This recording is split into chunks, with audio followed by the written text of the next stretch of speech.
Hello everyone, welcome to this episode of ExCEED, a podcast series by the Center of Excellence for Entrepreneurship and Development or CEED at the Gokhale Institute of Politics and Economics. CEED and its deAsra Center of Excellence in Nano Entrepreneurship undertakes evidence-based research and policy advocacy in the field of entrepreneurship. Today we are going to talk about agricultural enterprises in India, and for that we have with us Dr. Ajit Kanitkar, who is an expert in rural development in the fields of social and agricultural enterprises, livelihoods, and microfinance. He also has a long teaching and consulting experience and is author of several books on social and agricultural enterprises and their management. So, welcome, Dr. Ajit Kanitkar. Thank you. And thank you for giving your time. Thank you. So, we'll start with the examples of some of the agricultural enterprises that support the agriculture or farming enterprises in India. So, thank you, Piyush, and thank you to the Gokhale Institute for this opportunity. We are seeing a large spurt in the kind of enterprises that are happening around agriculture in the country. In fact, I might also say that the overall environment for entrepreneurship is extremely positive in last 20 to 25 years as I am seeing the growth of the sector. But more so in last 20 years when young entrepreneurs, young graduates, farmers, both women and men, are looking at agriculture as an enterprise activity. And therefore there are a large number of opportunities that are visible. Let me start giving a small framework before actually we start discussing on the concrete examples as you hinted. When we are talking about any entrepreneurship activity, the viewers might like to visualize 4 E's in front of their eyes. The first is E as an entrepreneur, the Udyami, the person who starts the enterprise. So it's the person. The second is the enterprise idea, the business, what that person is about to get into. Yes. The third is the ecosystem. And this ecosystem assumes a great significance because if you are a farmer in Punjab versus let's say you are a farmer in Eastern UP or you are a farmer in Odisha or you are a farmer in Marathwada region of Maharashtra, this ecosystem is obviously going to be different. Yes. So what the person and the enterprise does depends on the third E, which is the ecosystem. And the fourth E that I would emphasize is the regional economy. So ecosystem and economy in a way go hand in hand. Yes. So the vibrancy of the economic activity that is in a particular region would also determine the kind of entrepreneur activity that would happen. Now to sort of connect these 4 E's in the context of Maharashtra, Maharashtra has different political and geographical divisions as you would know. So the activities that would be really vibrant in let's say the western Maharashtra would be quite different in what you would experience, let's say in Jalgaon, Nandurbar, the northern Maharashtra, which is largely the tribal belt. Yes. And then if you move a little bit easternwards towards the Marathwada region, the activities and the opportunities and the challenges would of course be different. If you are in the coastal area, which is the Ratnagiri, the Sindhudurga belt, those will be different. And in the Vidarbha belt, they will be different. So the regional economy, the ecosystem, would also determine the kind of agriculture activities that one would undertake. Yes. Now coming back to the question that you said as to what are the examples and experiences of micro entrepreneurs or nano entrepreneurs that you have said, one would also like to look at the value chain. And if you see the agriculture activity has a long value chain starting from seed right up to the consumer, which is the market, or as they would call it, from farm to fork. Then across the value chain, there will be several enterprise opportunities. Yes. So let's start with seed and soil preparation. So there would be a number of activities that would be geared around soil preparation and seed, which would throw up challenges for a farmer where entrepreneurs could pitch in. Yes. So seed preparation, certified seed preparation is an interesting entrepreneurial activity. Here I would add a little bit of a caution. Not all activities would be viable for all kinds of entrepreneurs because seed certification, for example, or preparing certified seed is somewhat risky activity. Not any and every farmer would take it. But for example, soil preparation. Now soil preparation in the last 10-20 years, there is a huge awareness that has come about getting the soil checked, getting the soil health checked. Yes. So typically about 20 years ago, I would go as a farmer to a government department and get my health of the soil checked. But now one would see a number of small laboratories being set up by Agri graduates and who would offer this service, of course, for a fee basis. And therefore, seed soil is the starting point. Yes. If you move further, then irrigation. Now, gone are the days when one would really go on uncontrolled irrigation. Yes. One would actually like to have a technology input where irrigation is measured according to the soil health, according to the crop, according to the climate, according to the forecast about the climate, and as per, of course, the need of the crop. And therefore, one is seeing a good part of technology coming into what one is calling as smart irrigation or appropriate irrigation or accurate irrigation. And there are a large number of entrepreneurial opportunities coming into that versus an earlier scenario where irrigation was just unmeasured and uncontrolled. Now we come a little further in terms of the growth of the crop, in terms of the agri value chain. Now there you would see traditional fertilizers, pesticides being replaced by agri or biofertilizers. Now that's again a new business opportunity, because as farmers are becoming aware of depleting health of the soil, farmers want more and more of biofertilizers. And they would prefer not to get it done themselves because it's of course tedious. You need required inputs for that. So if there is a service activity and let's say there is a group of farmers who can access, similar to a urea pack, if a biofertilizer is available in a ready to dispense format, they would go for that. So that's again a business opportunity. Same for fertilizers, pesticides. Then comes advisory services, which is again a big service. So again, the new generation of entrepreneurial opportunities are coming up in appropriate advertising, advisory services. I beg your pardon, it's not advertisement, it's advisory services.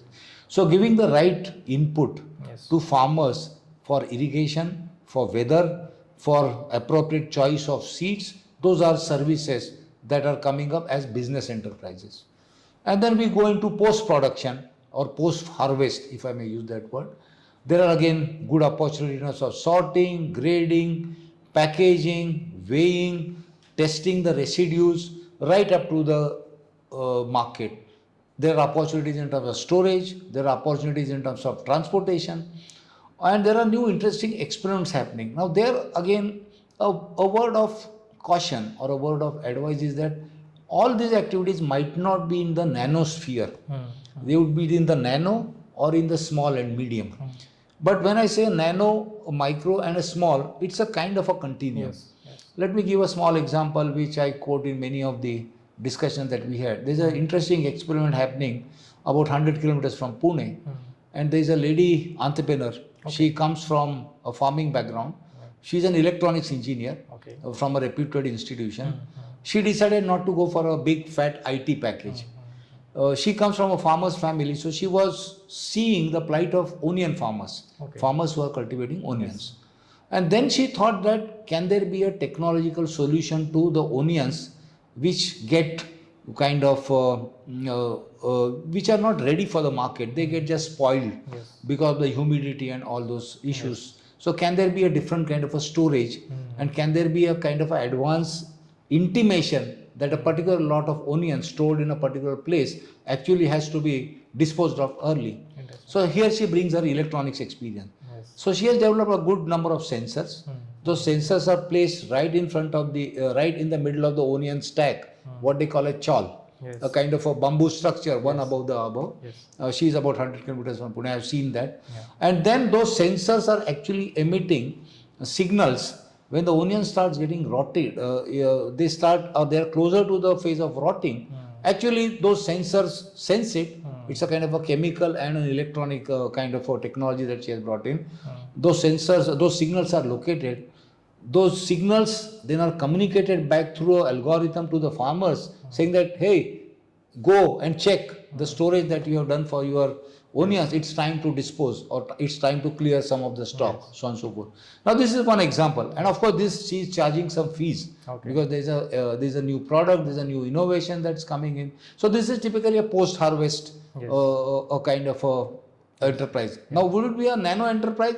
I would say it is a little bit small and medium because she has invested some money in developing that product. There's a small control room. There are 2-3 engineers she has employed. But these are interesting experience. I will give you a similar example of a transportation. Again, an electronics engineer based in Nashik, well qualified, didn't go the IT way. He said that let me study the logistics issues. And then this gentleman noticed that whenever the vehicles are going to the APMC market, they are going, of course, loaded, fully loaded, half loaded, but almost all of them are coming empty. So he says, this is inefficient use of the transportation system. Why can we have some kind of a calculation, call it algorithm, call it data, evidence-based, the word that you use. Can we do something so that this is all optimized? So instead of 10 vehicles going half load full and all 10 of them coming full load empty or no load, empty load, can it be optimized through some kind of a routing, scheduling arrangement? And he did that successfully. He developed a small app. So all those are examples of what I call as enterprises in agriculture space, nano, small and medium, and some of them hopefully will grow big.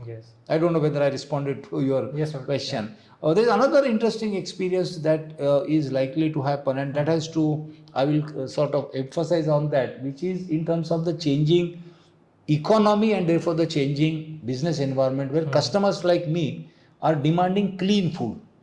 And when I say clean food, there's a growing awareness, definitely in certain cities and tier 2 and tier 3 cities, that the food that we take is not all that good. It has residues. And therefore, I won't mind paying 5%, 10% higher to get clean food or nutritious food or residue-free food. But how do I know? How do I know that the food, the vegetables that I consume or the pulses that I buy are really clean and residue-free? So there is a testing lab. There is an enterprise which actually will do that, which will do certification, which will give me assurance that, okay, it's a third-party assurance. It's an enterprise activity related to agriculture, but the person will certify that, okay, I have tested this and it is residue-free. So these are some of the opportunities that are coming up in the agriculture sector, and that, therefore I would call it agri and agri-allied. So it's, of course, the act of cultivation. It's not just app. Agriculture is a physical activity. It's not digital activity. I would like to very clearly say that upfront, that many think that I have developed an app and now I have transformed agriculture. It doesn't happen like that.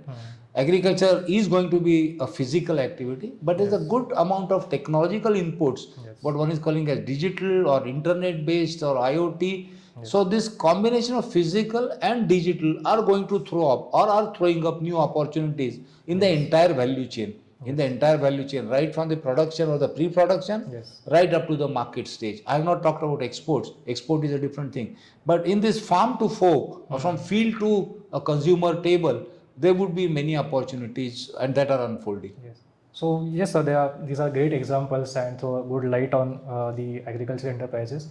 So I would like to know more about their journey from being, from the inception towards growing large, as you said that they have become from nano to maybe smaller, larger enterprises. What are the problems that face?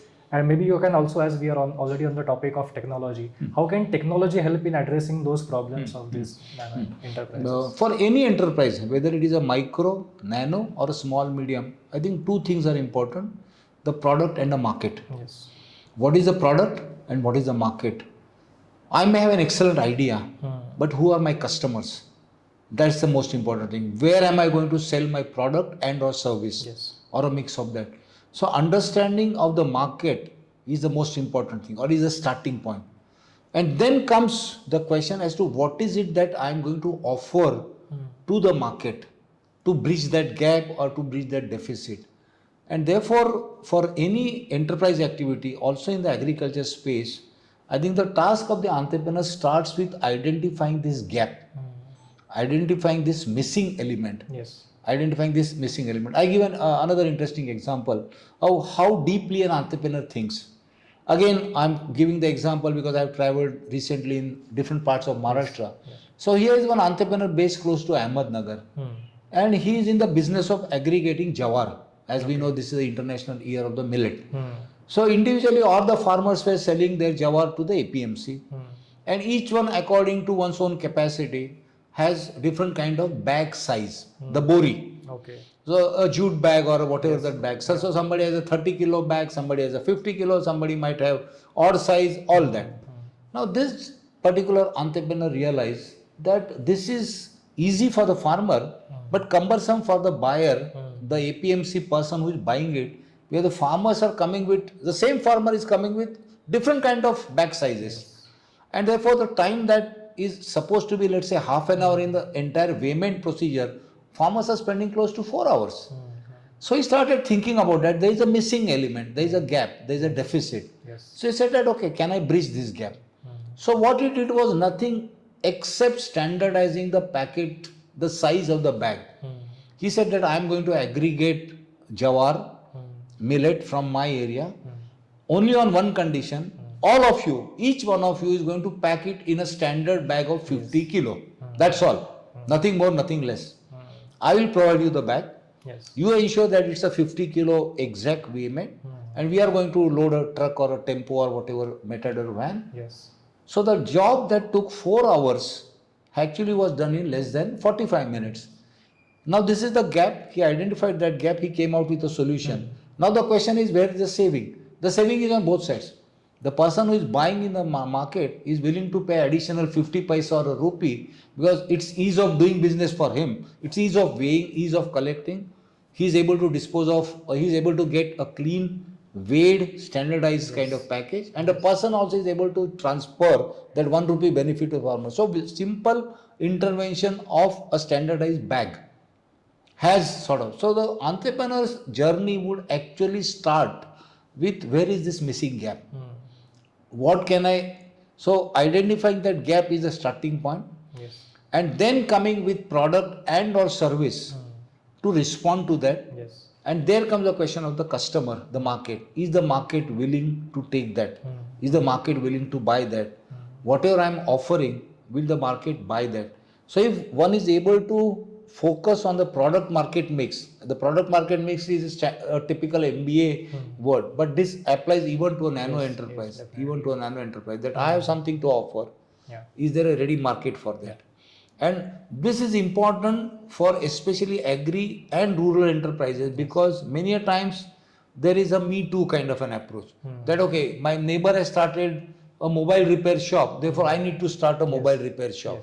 Or the neighbor has started a small chakki, atta chakki or a flour mill, I would start for that. The first question I would need to ask is that if there are already 5 atta chakkis in a small village of, let's say, 1,500 population, would the 6th atta chakki of mine, how will it survive? Who are the customers? Will anybody come to me?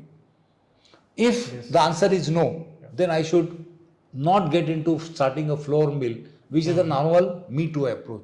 Then the person has to sort of go backwards and think, okay, what else I need to do? What new requirement is there in the village? I will give an example of a women entrepreneur in Madhya Pradesh. So she is close to Jhansi. And then she realized that during the marriage season, large number of families from neighboring villages actually go into the town of Jhansi and then buy in bulk saris and dress material and lot of this stuff, which is basically for gifting and for shadi purpose, for marriage purpose. And there was no big shop available in the village where she was there, and the distance of course is about 30-40 kilometers. So she did a kind of a market survey, and she sort of estimated that roughly on an average there are at least 2 or 3 marriage functions in a village of a size of 1,000-1,500 and neighboring, let's say. So the marriage sari market is about 25 marriages happening in that neighboring locality. And she articulated all this. So she said that if I am able to buy on wholesale, let's say equivalent to the dress material and the saris and all this gifting clothes and all that, equivalent to 20-25 marriages happening in the nearby areas, and per particular piece if I get a kind of a markup of, let's say, 50 to 100 rupees. So she did all that calculation on a sheet of paper, not using Excel. And she said, yes, there is a market. There is an unmet need. There is a demand. People need this kind of service. People would save on transport. So she bought on wholesale through some contacts, through some network, went door to door on a motorcycle, on a moped, a Luna. People were known to her from the same biradari, nearby community, self-help group, sold them at the spot. People got good options right in their villages at a cheaper price, saving the price, quality is assured, and then she made a margin. Now then this becomes a seasonal business. This becomes a seasonal business. Now she is thinking of doing something else during the rainy season. Where the marriage season is typically October to March or November to March. So these are some of the examples where the entrepreneur is looking at the environment, the third E that we talk about. Yes. What is missing in that environment? Can I pitch in to address that gap or deficit? And then mustering the resources and so on and so forth. Yeah. Yeah. Yeah, these are again great examples.